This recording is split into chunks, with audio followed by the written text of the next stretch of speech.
जी नमस्कार। GMS vastu energy के channel पे मैं आचार्य नमित गर्ग आपका स्वागत करता हूं।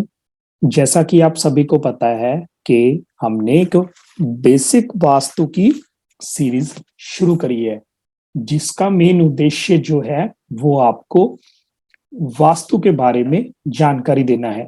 आप सिर्फ इसके बेसिक वास्तु सीरीज के नाम पर मत जाइए।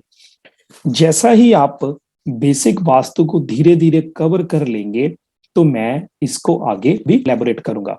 अभी के लिए आपको बेसिक ही जानना है। जो लोगों को वास्तु के बारे में पहले से ही नॉलेज है वो अच्छी बात है, लेकिन जो इसको शुरुआत से सीखना चाहते हैं उनके लिए अभी हम शुरुआत जो है वो बेसिक से ही करेंगे। मैंने पहले अपनी 2 वीडियोस ऑलरेडी यूट्यूब चैनल पे डाल रखी हैं, उसको आप ध्यान से सुनिएगा। पहली वीडियो में मैंने जस्ट आपको बेसिक टर्मिनोलॉजी ऑफ वास्तु के बारे में बताया है कि कैसे वास्तु जो है वो हमारे अवचेतन मन यानी कि हमारे सबकॉन्शियस माइंड के साथ लिंक होता है, कैसे आपका जो इमीडिएट इन्वायरमेंट है वो आपको इम्पैक्ट करता है।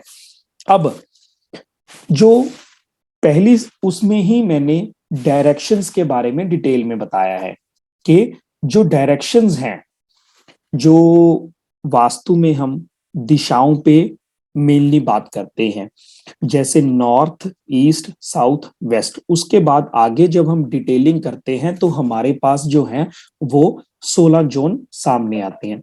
हर जोन का अपना अपना एट्रीब्यूट है, अपने अपने गुणधर्म है। आपको पहली वीडियो में वो जानकारी मिल जाएगी। और उसी में मैंने आपको मैप के बारे में बताया है कि कैसे आपको अपने घर का जो 2D मैप है उसको लेना है। उसका एक ब्रह्म बिंदु होगा जिसको हम ब्रह्म स्थान बोलते हैं, वहां पे आप अपना शक्ति चक्र रखोगे।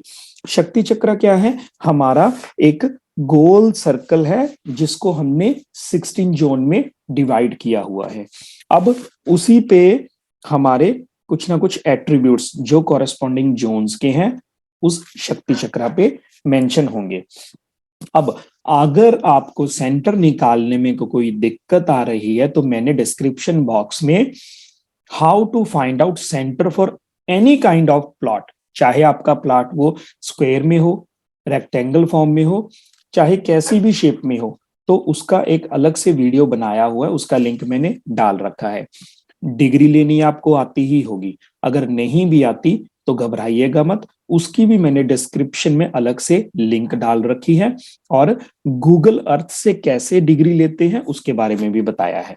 अब जो मेरी सेकंड वीडियो है, सेकंड वीडियो पे हमने बेसिक वास्तु के चैप्टर 2 की बात करी है, जिसमें हमने जो पंच तत्वों के बारे में समझा है। अब पूरी सृष्टि जो है वो पंच तत्वों का खेल है। आपका जो वास्तु है वो पूरे का पूरा वास्तु जो है वो पंच तत्वों पे डिपेंड करता है। जल, वायु, अग्नि, पृथ्वी, आकाश। आपको इसकी समझ होनी बहुत जरूरी है, क्योंकि अगर आपको ये समझ नहीं है तो आप अपने घर में डायग्नोस ही नहीं कर पाओगे कि आपको दिक्कत जो है वो कहाँ आ रही है और क्यों आ रही है। जैसे कि एक डॉक्टर है, डॉक्टर का जो मेनली पार्ट होता है वो एक बीमारी को डायग्नोस करना है। जब आपको बीमारी को डायग्नोस करना आ गया तो उसका जो रेमेडियल पार्ट है वो बहुत इजी हो जाता है। अब यहाँ पे आपको तुक्के नहीं लगाने हैं। जैसे मान के चलो कोई पेशेंट आपके पास आया, आपने उसने आपको अपनी प्रॉब्लम बता दी और आपने उस प्रॉब्लम पे बिना किसी एनालिसिस पे धड़ाधड़ा उसको जैसे टैबलेट लिखनी शुरू कर दी, भी 10 12 15 टैबलेट लिख दी कि कोई तो आराम करेगी। ऐसा नहीं करना है आपको। आपको वास्तु की डिटेलिंग में जाना है। आपको ध्यान से उसकी जो बातें हैं उसको ध्यान से सुनना है, हर बात को नोट डाउन करना है। और उन्हीं बातों को नोट डाउन करते करते आप देखोगे कि जो हमने 16 जोन की बात करी है वो उन बातों में किसी ना किसी जोन को पिक करेगा। जो वो अपनी समस्या, अपनी प्रॉब्लम बताएगा, उसकी प्रॉब्लम को डिटेल में जानने की कोशिश करना। जैसे मान के चलो आपके पास कोई क्लाइंट आया, उसने आपको बताया कि जी मुझे टेंशन रहती है, मैं डिप्रेशन सा फील करता हूं।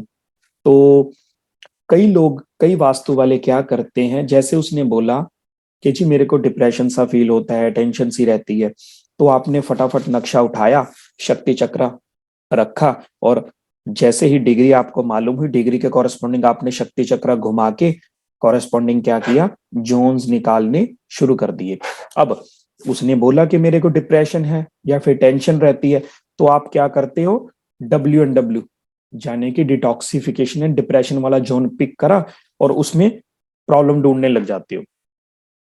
हालांकि आपको प्रॉब्लम वहां पे नहीं मिलता।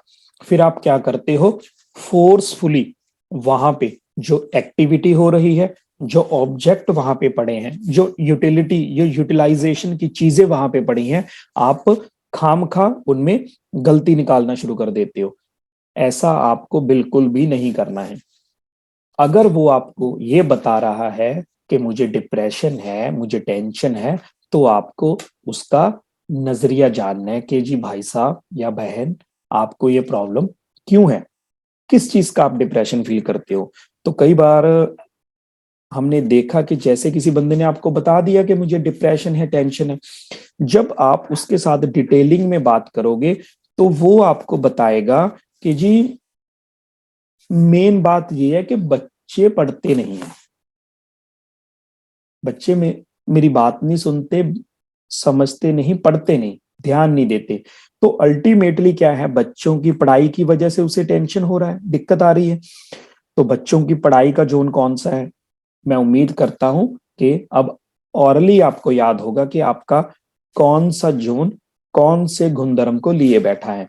अब वेस्ट ऑफ साउथ वेस्ट की जो दिशा होती है, जो आपके साउथ वेस्ट और वेस्ट के बिल्कुल बीच की दिशा है, अब वो दिशा कौन सी दिशा है, एजुकेशन एंड सेविंग्स की। तो अभी बात घुमा फिरा के कहाँ आ गई, बच्चों की पढ़ाई पे। अभी आप वहां पे ये देखोगे कि वहां पे क्या चीज ऐसी है जो प्रॉब्लम दे रही है।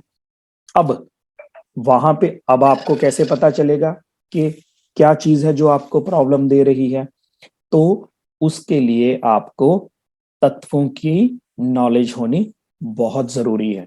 जैसा कि आप मेरी स्क्रीन पर भी देख रहे हो, हमारे सामने 5 तत्व दिखा रखे हैं मैंने।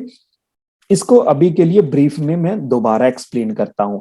जैसा कि ऊपर आप देख रहे हो, जल, जल तत्व जो है उसकी जो दिशाएं हैं शक्ति चक्र में, वो north of north waste, north, north of north east और नॉर्थ ईस्ट, ये 4 जोन है। अब उसके बाद जैसे ही जल, जल जब आप पौधों को देते हो तो पौधे धीरे धीरे ग्रो करते हैं, पौधों से हमें वायु भी मिलती है, हवा भी मिलती है। तो हम ये कह सकते हैं कि जल तत्व ने हमारे एयर एलिमेंट का, हमारे वुड एलिमेंट का क्रिएशन किया। अब उसके बाद जो वुड है, जो पौधों से हमें लकड़ी मिली, उसके बदौलत हमें अग्नि मिलती है। तो हम क्या बोल सकते हैं सॉरी, कि जो हमारा एयर एलिमेंट है उससे हमें फायर मिली, यानी कि फायर की उत्पत्ति हुई। अब जब फायर जल गई प्रॉपर, तो वहां से हमें एशेज मिली मिट्टी के रूप में, तो वो क्या है, एक अर्थ एलिमेंट है। तो फायर से हमें अर्थ मिला। अब अर्थ, भूमि के भीतर जो संरचना होती है वो क्या है, वो आकाशीय जो संरचना है उसके बिल्कुल मैच करती है। और वैसे भी भूमि के अंदर से हमें अलग अलग टाइप के खनिज पदार्थ मिलते हैं जिसको हम मेटल्स कहते हैं। तो वो स्पेस और मेटल्स को एक ही कैटेगरी में रखा है, तो हम क्या बोलेंगे कि अर्थ से हमें स्पेस मिला। अब स्पेस से क्या हुआ, बादलों की बदौलत हमें पानी फिर से मिल गया। तो ऐसा ये एक सर्कल जो है वो कंप्लीट हो गया। मैंने जो टिल्टेड एरो है, टिल्टेड एरो से ये स्क्रीन पे दिखाया भी हुआ है। अब हमारे पास ये देखिए, जल से अब वायु बना। वायु के जोन कौन कौन से हैं, east of north east, east और ईस्ट ऑफ साउथ ईस्ट। अब ईस्ट ऑफ साउथ ईस्ट के बाद हमारे पास फायर जोन शुरू हो जाती हैं, south of south east, south south east और फिर साउथ। उसके बाद हमारे पास साउथ ऑफ साउथ वेस्ट और साउथ वेस्ट, ये अर्थ जोन में आ जाते हैं। और फिर हमारे पास west of south west, west, west of north west और नॉर्थ वेस्ट, ये हमारे पास स्पेस में आ जाते हैं। अब साइकिल ऑफ क्रिएशन के बाद अगर आप वुड को मिस करते हो, अगर वाटर डायरेक्ट फायर को अप्रोच करता है तो पानी से क्या होगा, फायर को नुकसान होगा। तो water is anti to fire. इसी तरह फायर जब अर्थ से ना मिलके डायरेक्ट स्पेस में जाएगी तो ये स्पेस को कवर कर लेगी, अपनी आग की जो गर्मी है, ये जो मेटल्स है उसको पिघला देगी। अगर आप स्पेस यानी कि मेटल से बनी हुई कुल्हाड़ी जब वायु एयर एलिमेंट से मिलेगी तो लकड़ी को काट देगी। पौधे जब डायरेक्ट अर्थ से मिलेंगे तो अर्थ को फाड़ के भीतर से निकलते हैं। तो स्पेस ऐसे ही जब पानी चल रहा है उसके आगे आप मिट्टी की एक लेयर लगा दीजिए तो पानी वहीं पे ब्लॉक हो जाएगा। तो अगर आप एक एलिमेंट मिस करके नेक्स्ट एलिमेंट से मिलते हो तो आपको वहां पे नुकसान होता है, दोनों की एनर्जीज डाउन होती हैं। हाँ, उसमें नुकसान किसका होता है ये आपको इसी पंचतत्व की थ्योरी से पता लगेगा कि ज्यादा नुकसान किसको हो रहा है। अगर दो दुश्मन जो हैं वो लड़ रहे हैं तो नुकसान तो दोनों का ही होता है। अगर एक हारता है तो एनर्जी दूसरे की भी डाउन होती है। अब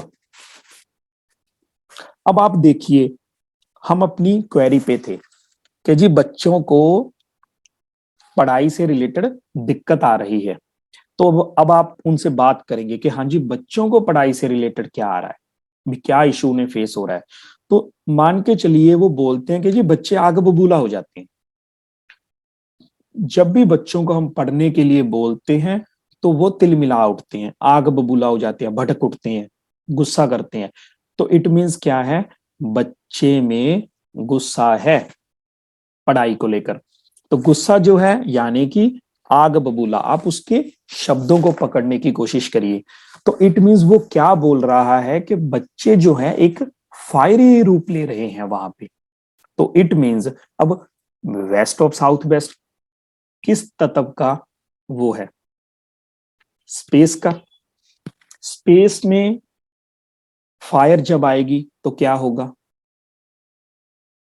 अभी हमने पढ़ा कि ये जो फायर है जब स्पेस में जाएगी तो उसको नुकसान करेगी, क्योंकि आग है, मेटल को पिघला देगी।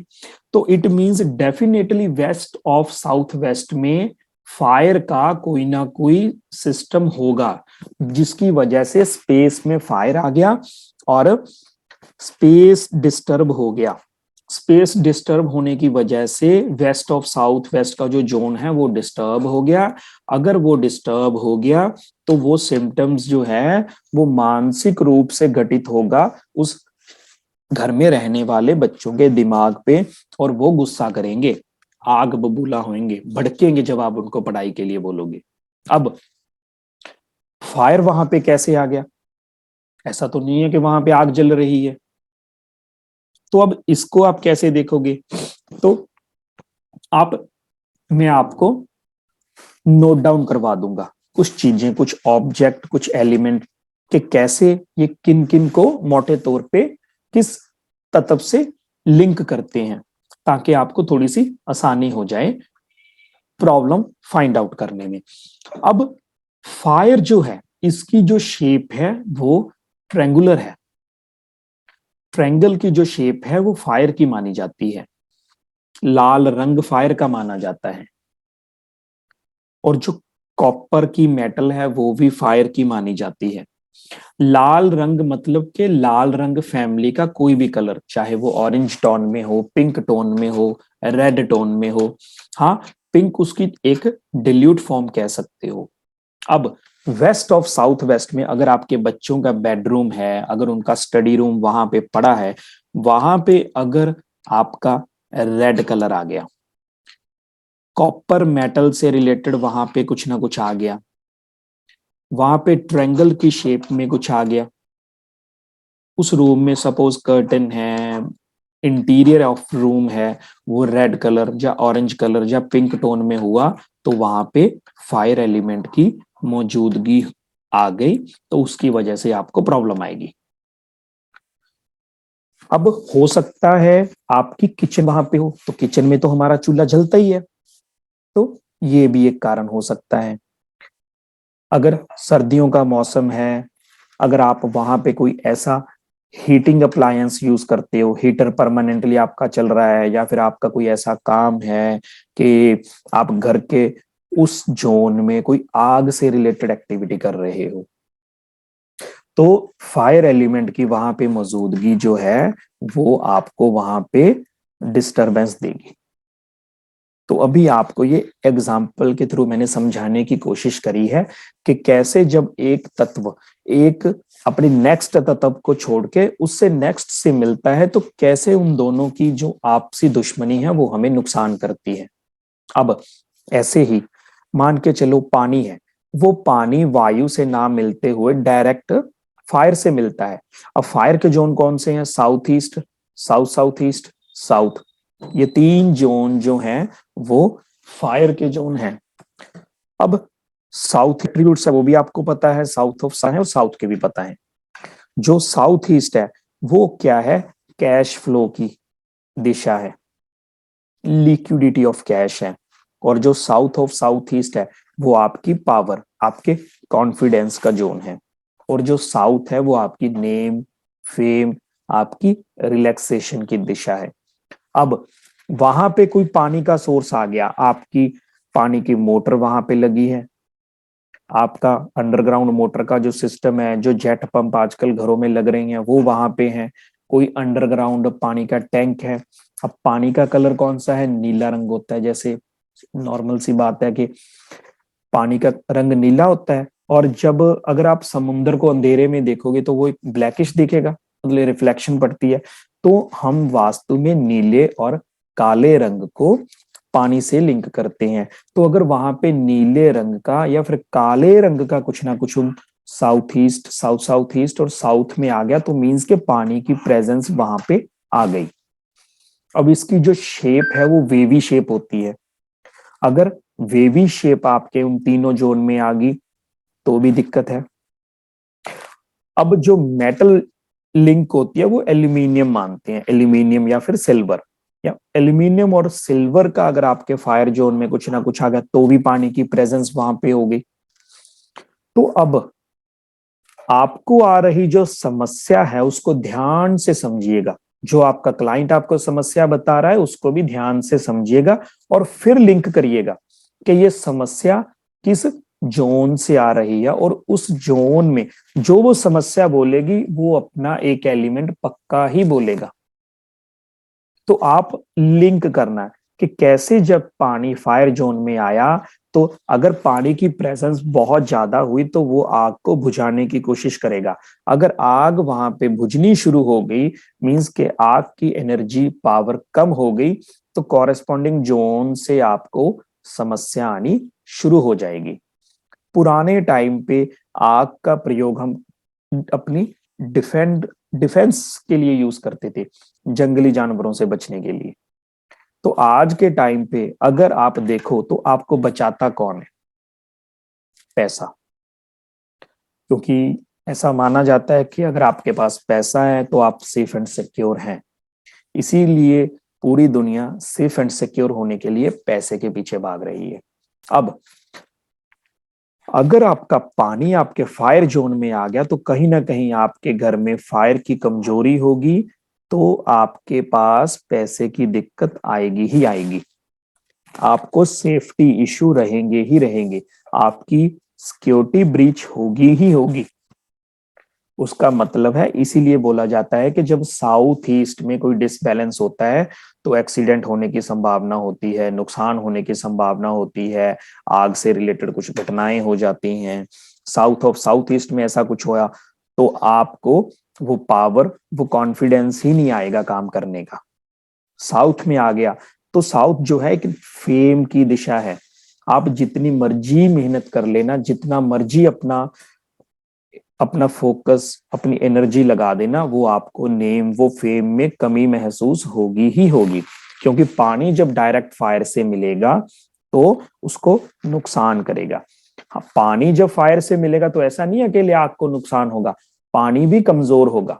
अब पानी अगर कमजोर हुआ तो ये 4 जोन से लिंक होता है, north of north waste, north, north of north east और नॉर्थ ईस्ट। तो ये भी अपने जो जोन्स हैं वो उसके गुणधर्मों में कमी लाएगा।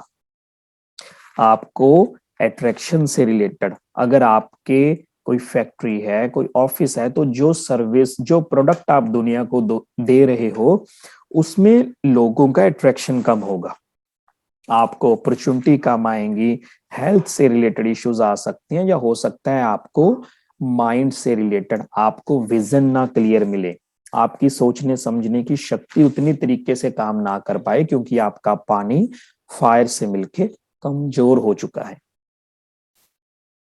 अब ये हमारी दूसरी एग्जांपल थी कि कैसे पानी जब फायर से मिलेगा तो वहां पे नुकसान करेगा।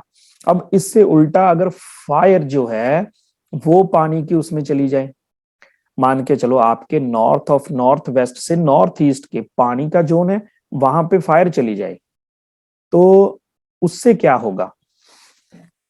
फायर वहां पे आने से आपकी उन चारों दिशाओं में जो पानी के गुणधर्म है, अब पानी फायर को बुझाने की कोशिश करेगा तो इसको भी दिक्कत आएगी पानी को। तो कॉरेस्पॉन्डिंग जो जोन है उसके एट्रीब्यूट जो आपको बेनिफिट मिलने चाहिए वो बहुत बहुत बहुत कम मिलेंगे। मतलब कि अगर आपके उत्तर दिशा में रसोई हुई, वहां पे आपका बर्नर आ गया, तो आपको क्या होगा? उत्तर दिशा से रिलेटेड जो गुणधर्म है वहां पे आपके कमी आएगी, अपॉर्चुनिटीज आपको कम आएंगी। चाहे आपका बच्चा जॉब के लिए देख रहा हो, चाहे आप बच्चों की शादी के लिए रिश्तों की देख रहे हो, चाहे आपके बच्चे को कॉलेज में एडमिशन लेना हो, किसी भी तरह की अपॉर्चुनिटी, चाहे आपके दुकान पे आने वाले कस्टमर हो, तो ये आपको समस्या आएगी ही आएगी। तो इन पंच तत्वों का जो बैलेंस है, इनकी क्रिएशन है, इनका एक दूसरे की एनर्जी को डाउन करना है, वो आपको ध्यान से समझना होगा। उसी समझ को ध्यान में रखते हुए हम अपने घर को जब ग्रिडिंग करेंगे तो हमें पता लगेगा कि हमारी जो समस्या है वो किस जोन से रिलेटेड है। और एक बात मैं आपको क्लियरली बता देता हूं कि कोई भी घर 100% वास्तु परफेक्ट नहीं हो सकता। इसलिए जब भी आप वास्तु का अपने दिमाग में लाएं तो ऐसा मत करना कि मेरे घर में ये भी गलत है, ये भी गलत है, ये भी गलत है, ये भी गलत है। ऐसा सोच सोच के अगर आपने सबकॉन्शियस में नेगेटिव चीजें बिठा ली तो ये आपको बहुत इम्पैक्ट करेंगी। क्योंकि अब तो आप बेसिक कर रहे हो, बहुत लोगों की उत्तर दिशा में किचन भी होगी, लाल रंग भी होगा, लेकिन उनको कस्टमर से रिलेटेड कोई इश्यूज, कोई दिक्कत नहीं होगी, क्योंकि ये तो आप बेसिक वास्तु कर रहे हो। जब हम आगे अपने, अब ये स्टेप्स में वर्किंग होती है, लेवल 1, लेवल 2, लेवल 3, ऐसे। ये तो एक बेसिक रेमेडी है कि जैसे मान के चलो किसी के चोट लग गई तो हम सबसे पहले क्या करेंगे? डिटॉल से उस चोट को साफ करेंगे। फिर हम देखेंगे कि चोट कितनी गहरी है, सिंपल बीटाडीन से काम चल जाएगा ड्रेसिंग से, या फिर कोई स्टिचेस करनी पड़ेगी, या फिर ऑपरेट करना पड़ेगा। उसी तरह जब आगे जाके आपकी कुंडली के साथ आपके घर की मैचिंग देखी जाएगी तो हमें पता लगेगा। अब आपके घर के 16 के 16 जोन एक टाइम पे ही एक्टिवेट नहीं होते। जैसे जैसे आपकी कुंडली में आपके ज्योतिषीय, अब अगर हम एस्ट्रोलॉजिकल चार्ट देखेंगे तो जैसे जैसे आपकी महादशा अंतरदशा जो है वो चेंज होती है, तो वैसे वैसे कॉरेस्पॉन्डिंग जो ग्रहों का सिस्टम है वो अलग अलग जोन्स को एक्टिवेट करता है। तो उस जोन से रिलेटेड जो है वो आपको समस्याएं आनी शुरू हो जाती हैं।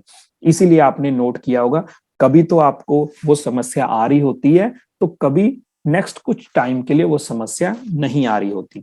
वो जो आपकी कुंडली में ग्रह मूव करते हैं वो उन सब से ये सब होता है। अब घर में ऐसा तो नहीं है कि एक ही मेंबर रहता हो, 3 मेंबर, 4 मेंबर, 5 मेंबर, 6 मेंबर रहते हैं, सबकी अपनी अपनी पत्री है, अपना अपना पंच कार्ड है। अब वो पत्री के कॉरेस्पॉन्डिंग वो अपने घर के जोन्स में लिंक होते हैं। अब कोई मेंबर तो कहीं कहीं और दिशा में सो रहा है, कोई किसी जोन में सो रहा है, कोई किसी जोन में सो रहा है, कोई कहाँ पे बैठ के खाना खा रहा है, कोई किसी दूसरी जगह बैठ के खाना खा रहा है, कोई अपना वर्क कहीं और पे कर रहा है, कोई पढ़ाई कहीं पे कर रहा है। तो ये आपकी कुंडली से लिंक करके आपको पता चलता है। इसीलिए कभी भी एक घर में ऐसा नहीं होता कि पांचों, छठे, सात जो भी मेंबर रहते हो कि सबके सब अपनी आनंदित अवस्था में हो, जब सबके सब डिप्रेशन में हो। ऐसा भी होता है कभी तो फैमिली में, अब 2 मेंबर तो इतने खुश होते हैं और 2 मेंबर को कहीं ना कुछ कमी जो है, कुछ ना कुछ दिक्कत तो है, वो आती रहती है। तो इसीलिए जब भी आप बेसिक बैलेंसिंग करेंगे, इसको पहले ध्यान से देखना। ऐसा नहीं कि सारे सारे जोन एकदम से पकड़ के बैठ गए और रेमेडीज करने बैठ गए, ये मेटल लगा दो, ये पट्टी लगा दो, ये गलत है, वो गलत है। सिर्फ और सिर्फ आपको क्लाइंट की प्रॉब्लम को ध्यान से सुनना है। प्रॉब्लम सुनने के बाद, डिटेल में जाने के बाद, सिर्फ और सिर्फ उसके वही जोन को पिक करना है। उसी जोन को पिक करते हुए आपने जो रेमेडी करनी है उसी जोन में करनी है। अब रेमेडीज के बारे में हम अपनी नेक्स्ट क्लास में चर्चा करेंगे। नेक्स्ट क्लास में हम जब आप देखोगे कि आपने नक्शा लिया, उस पर शक्ति चक्र लगाया और ग्रिड बना लिया। अब जो हमारी वर्किंग होती है वो कुछ स्टेप्स में होती है। सबसे पहले उस घर की एंट्रेंस देखी जाती है। एंट्रेंस के बाद उस घर में हम रूम लोकेशंस देखते हैं कि कौन सा रूम कहाँ पे है, बेडरूम कहाँ पे है, किचन कहाँ पे है, स्टोर रूम कहाँ पे है, डाइनिंग कहाँ पे है, ड्राइंग रूम कहाँ पे है, सर्वेंट रूम कहाँ पे है, पूजा रूम कहाँ पे है। ये है रूम लोकेशंस। अब थर्ड स्टेप में हम वहां पे एलिमेंटल बैलेंस देखते हैं, कौन सा एलिमेंट किस दिशा में परफॉर्म कर रहा है। वाटर एलिमेंट के सोर्सेस घर पे कहाँ कहाँ पे हैं, एयर एलिमेंट कहाँ है, फायर कहाँ है, अर्थ कहाँ है, स्पेस कहाँ है। और उसके बाद जो हमारा फोर्थ स्टेप है उसमें हम अलग अलग ऑब्जेक्ट देखते हैं। बेसिक में तो आप ऑब्जेक्ट को एक बार तत्वों से कनेक्ट करोगे कि कौन से ऑब्जेक्ट जो है, कौन सी यूटिलिटीज हैं, वो कहाँ कहाँ पड़ी हैं, वो कौन कौन से तत्वों से कनेक्ट हो रहे हैं। अब तत्वों से कनेक्शन के बाद आप अपनी प्रॉब्लम के साथ रिलेट करते हुए डायग्नोस करोगे कि कौन सा ऑब्जेक्ट कहाँ पे दिक्कत दे रहा है, कौन सा एलिमेंट कहाँ पे दिक्कत दे रहा है, कौन सी रूम लोकेशन कहाँ पे दिक्कत दे रही है। सबसे पहले आप एंट्री से सिम्टम मैच करोगे, जो भी प्रॉब्लम क्लाइंट आपको बताएगा। स्टेप बाय स्टेप आपको जाना है। तो सबसे पहले आप एंट्री ट्रीट करोगे, उसके बाद आप रूम लोकेशंस के अकॉर्डिंग देखोगे, फिर एलिमेंटल बैलेंस देखोगे, फिर ऑब्जेक्ट यूटिलिटी से रिलेटेड अगर आपको कोई इश्यू आ रहा है तो उसको देखोगे। ऐसा नहीं कि किसी घर में गए, ग्रिड किया, सारी टॉयलेटें ट्रीट कर दी, सारे रूम लोकेशन शफलिंग कर दिए, सारा एलिमेंटल बैलेंस को क्रिएट करने की कोशिश कर दी, सारे के सारे घर में स्कर्टिंग पे आपने टेप्स लगा के उसको एक्सटेंशन एग्जॉस्ट करना शुरू कर दिया। क्योंकि आगे ये सारी चीजें जब हम इसको बार चार्ट में जोनल स्ट्रेंथ के अकॉर्डिंग देखेंगे तो हम अपना रेमेडियल पार्ट स्टार्ट करेंगे कि दिशाओं के गुणधर्मों को जब हम जैसे एंट्री गेट के साथ देखेंगे तो वहां पे क्या सिम्टम मैच हो रहे हैं। अब अलग अलग दिशाओं में किचन के क्या है, बेडरूम के क्या है, टॉयलेट के क्या है, क्या क्या चीजें आपको फेस करनी पड़ रही हैं, ये हम नेक्स्ट क्लास में देखेंगे। अभी की क्लास में आप एलिमेंट्स को ध्यान से समझना। ये सारा खेल तत्वों का खेल है। अगर आपको आगे मत भागिए, अगर एक बार के लिए आपको ये तत्व अच्छे से समझ में आ गए तो आपको हर ऑब्जेक्ट को, हर चीज को, हर एक्टिविटी को एलिमेंट से कनेक्ट करना आ जाएगा कि पानी की एक्टिविटी, पानी के ऑब्जेक्ट घर में क्या क्या हैं, अब वो किस जोन में जाके क्या क्या इश्यूज, क्या क्या प्रॉब्लम दे सकता है या फिर दे रहा है। तो इसीलिए आज की क्लास में मैं फिर आपको बता रहा हूं कि एलिमेंट पर ही ध्यान देना है। चलिए हम मिलते हैं नेक्स्ट क्लास में। मेरी पहले की 2 क्लासेस जरूर देख लेना।